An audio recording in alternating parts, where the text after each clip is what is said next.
Dhurandhar 2 cinema అనుకున్న టైంకి వస్తుందా రాదా? ఆల్రెడీ అంతా రెడీ అవుతున్న సమయంలో ఇలాంటి డౌట్స్ ఎందుకు వస్తున్నాయి ఇప్పుడు అనుకుంటున్నారు కదా. అంతా సవ్యంగా జరిగితే అనుమానం ఎందుకు వస్తోంది చెప్పండి. ఏదో తేడా ఉన్నప్పుడే కదా ఈ డౌట్స్ వచ్చేది. మరి ఆ తేడా ఏంటో ఈ స్టోరీలో చూద్దాం పదండి.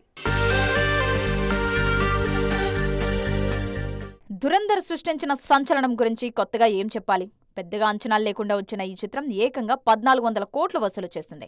దాంతో పార్ట్ 2 పై ఎక్స్పెక్టేషన్స్ అలా పెరిగిపోయాయి. మార్చి 19న సినిమా వస్తుందని ఇప్పటికే అనౌన్స్ చేశారు మేకర్స్. కానీ దురంధర్ 2 అనుకోని వివాదంలో చిక్కుకుంది. ఇప్పుడు అది బయటపడితే గానీ సినిమా అనుకున్న టైంకు రాదు.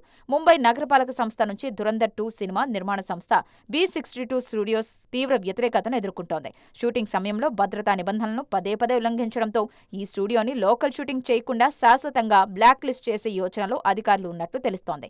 దక్షిణ ముంబైలోని చారిత్రాత్మక ఫోర్ట్ ఏరియాలో ఈ వివాదం చోటు చేసుకుంది. అప్పటికే ఒకసారి వార్నింగ్ ఇచ్చాక కూడా అనుమతి లేకుండా ఫోర్ట్ ఏరియాలో బాణాసంచా పేల్చడంపై అధికారులు ఆగ్రహం వ్యక్తం చేశారు. దాంతో బ్లాక్ లిస్ట్ లో చేర్చడానికి నగరపాలక సంస్థ ఆలోచిస్తోంది. ఈ గొడవతో షూట్ ఆలస్యమవుతుంది. ఇదంతా రిలీజ్ డేట్ పై ఎఫెక్ట్ చూపించే అవకాశం లేకపోలేదు. అదే జరిగితే మార్చి 19న డెడ్ లైన్ అందుకోవడం కష్టం. ఒకదాంతో ఒకటి ఇంటర్లింక్ అయి ఉన్నాయి.